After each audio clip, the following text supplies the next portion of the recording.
Hi, this is Prince Oladipo Jejelola from Yoruba Torah Research Project. Greetings to every of our listeners, everyone who has been following this project. We say thank you. We appreciate you for your prayers and your support, and so far, that we've been doing. We say thank you and unending greetings.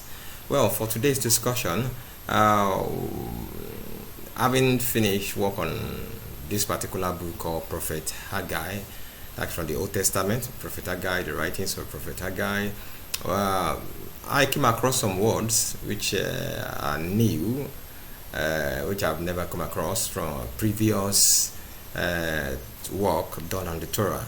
So I want to just discuss some of them in this particular video.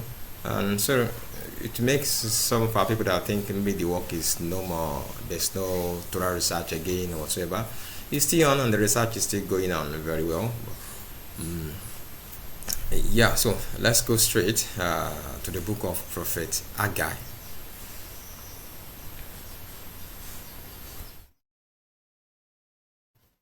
Hi. So we're here, the book of Prophet Haggai, and yes, we have the book of Haggai. As we have been told, we were taught it is Prophet Haggai, but from the work that was done, the name is actually, it has three consonants. The key sound, the G, which is the G, then the G sound. We have three consonant sound, Ki, Gi, and Yi, and it means host of joy, like it's a kind of party, joyful congregation, and jubilation. And after, by the help of Oyoiwa, so we are able to have this Kun Ogun Ayo. So it is so the word is Kun Ogun Ayo, like the word Kunle. Say Ola Kunle, Ade Kunle, Ayo Kunle. Now, some of these things, it means when you say Ayo is the Yoruba word for joy. So Ayo Kunle means joy has filled the house. Ola Kunle, Ola means wealth. So Ola, wealth has filled the house. So the word Kun means to fill. So now the word. So this word, which is Kun Ogun Ayo. Kun Ogun Ayo. So that means already there's a multitude of joy, but now this child is an addition to multitude of joy. So Kun Ogun Ayo.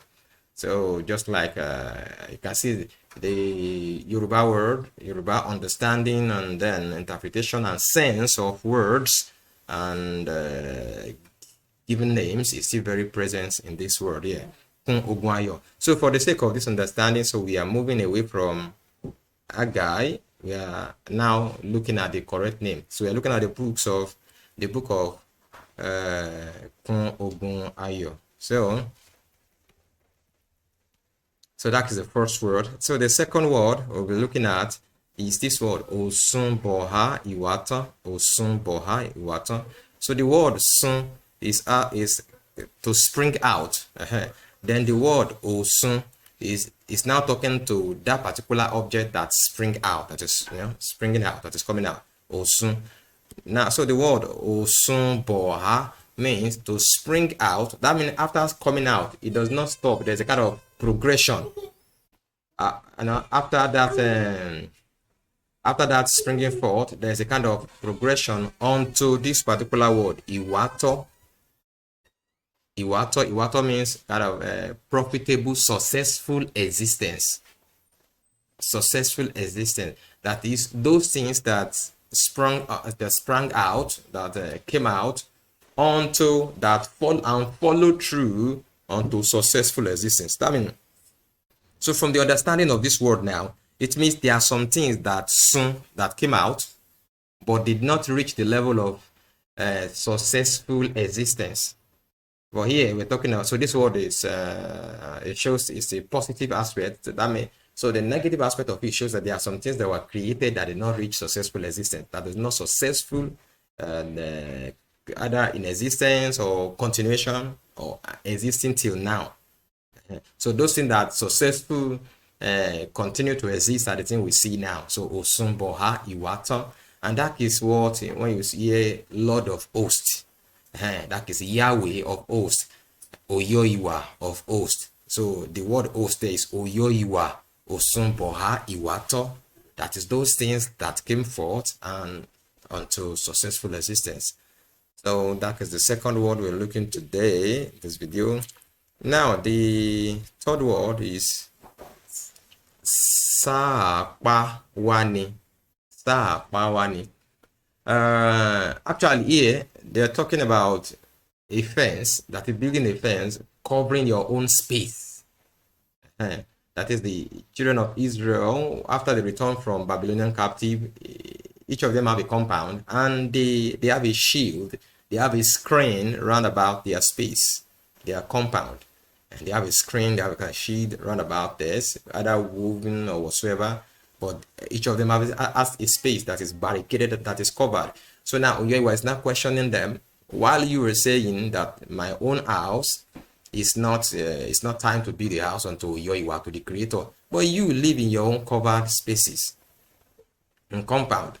So now, so the word, so Saakpawa. So let's now, Saakpa is a Yoruba word that when you prepare a broth or it's something like a pap, a thick liquid that is hot. When you prepare it hot, no, it is it flows properly.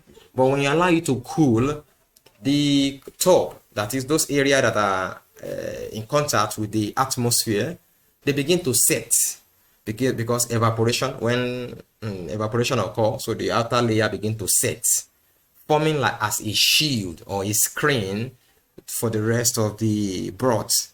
So as that place thickening up, when you remove that thick layer, you see the broth that is still somehow liquid under. So that is Saakpa. So now that is Saakpa. Well, you browse still Saakpa Luri that at the top. But that Saakpa is actually, so from what the weight has been used in the Torah now, it shows that it is not just about setting of the broth. It is more than that. It is also about whatsoever you use to shield. So that the understanding from which that word come is that when that thing is set, it covers the rest of the broth. It acts as a shield for the rest of the broth in the plate, in the container. So that means they still use the same thing for a space. So when you have a space, a compound, and then you put a screen round about your compound, your space on land, it is Saakpawani. Saakpawani. So this is a new word that I've just come across in this particular video, this particular word, Prophet Haggai. I apologize, I'm in the village and there are some children that they're supposed to be in school, but they're not in school playing around, so they're the one making noise. So please kindly just bear with me, and I pray you will help me.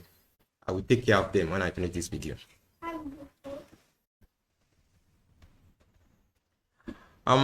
Yes, this particular word, there's this one I want to work again, is Ishe Otiwa.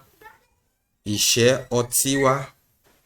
Wo èyí yọ ìní lá Ishe Akura. Now, Ishe Otiwa means to drink. And that is, you're already taking the drink. So there's a wine, and then you are drinking. So that is Ishe Otiwa. But so they have drinks. But wo èyí yọ ìní, but this they have drinks, but this come onto, so it resulted in no satisfaction. So the word la is not a new word in this research. It means emphatic no. So, but the new word here is Ishe Akuraha. Ishe Akuraha, that is drinking unto stupor. Akura means deadness of the body, deadness of the flesh, deadness of self. Ara means flesh, or sometimes it's used for self-consciousness. And only Molara, that is self-consciousness. But here it's talking about Akura, that is dead of that self-consciousness. So when someone is drunk, there's no self-consciousness again. There's no self-restraint, there's no self-motivation, there's no, everything. They don't care. They just say anything, do anything. They can't even abuse their father. They can abuse their mother. They can say anything when they are drunk. That is that self no, self-control is dead. So ishe akuraha. So that is the word, ancient Hebrew word for being drunk. So that is another word come across in this particular book. Then the last word that I'll be discussing in this particular video is in the English, they said it means labor. That is labor, hard work, kind of weary, and he said a product of hard work, product of labor, and things like that. But so it is iyo ogun oya, iyo ogun oya. Now the word iyo means product, output, nǹkan tó yọ, not that which came out. And iṣẹ́ gbogbo iṣẹ́ tẹ́ wá ṣe kí ló wá yọ, ó yọ owó. So iyo, now that thing that the result, the output of a particular or anything, so that is iyo. Then we have ogun. So ogun, that word ogun means sweat. Oya means multitude, or want to use English that goes with sweat, you say profusely. So sweating profusely. Iyo ogun oya, that is product of sweating profusely. So that is the product of sweating profusely. That is product of hard labor, outcome of great labor. So iyo ogun oya. So these are the words prepared for this particular video. For one thing, so that we understand that the Torah research is still going on, very, very hard work. Just I've always been saying, sometimes I may not be able to work more than 4 verses, most of the time, 4 verses maximum for a day. And sometimes some words, they are so not there that most of the time I don't get them until maybe I just go away from the work, from the laptop, and go and sleep. And while sleeping, there's still meditation going on, and the word will just flash out. Yes, this is the word. So that is the way. So it's not a work that can use my brain or say I want to complete it quickly, but it's basically based on Oyoiwa, the grace and the spirit of the creator of existence, and that is where it has been going. So we appreciate everyone who has been following, all our previous followers, and those that are still following us. So say thank you to everyone. So I appreciate you for your prayers. Thank you for your giftings. Thank you also. But I know because of the reduction in the release of video, I know so many people felt there's no more work going, and of course giftings has really been very, very, very low. But well, the work has still been going on. The work is still going on. So book by books, in such a way that there's also encouragement here. So I try to focus on those small books first, so that from there then we can go up to all those books with 50 chapters and all those and those four. So the work has been going. So I want to say we still need more of your prayers. We need your prayers,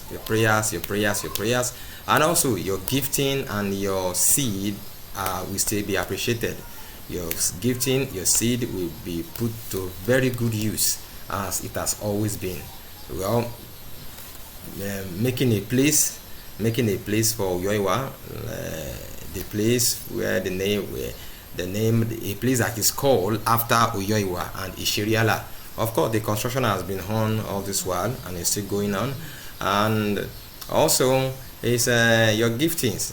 Your giftings. Let us know if your gifting is your tithe. Please let us know, because the use of tithe is different from the use of every other giftings. So thank you very much. So share these teachings with your followers, your friends, and those who believe that yes, in the restoration of the ancient Hebrew people and the resurrection of Uyashiriala, so the work is still very well ongoing, and your gift, your seed, and whatsoever Uyoiwa is laying upon your mind to in any way to be a blessing to this world, you will be appreciated. Thank you very much for the blessings of Oyoiwa. The pouring out of goodness of Oyoiwa, the goodness of Oyoiwa be upon you and your household. In the name of Oyoiwa Shua. Amen. Amen. Amo ini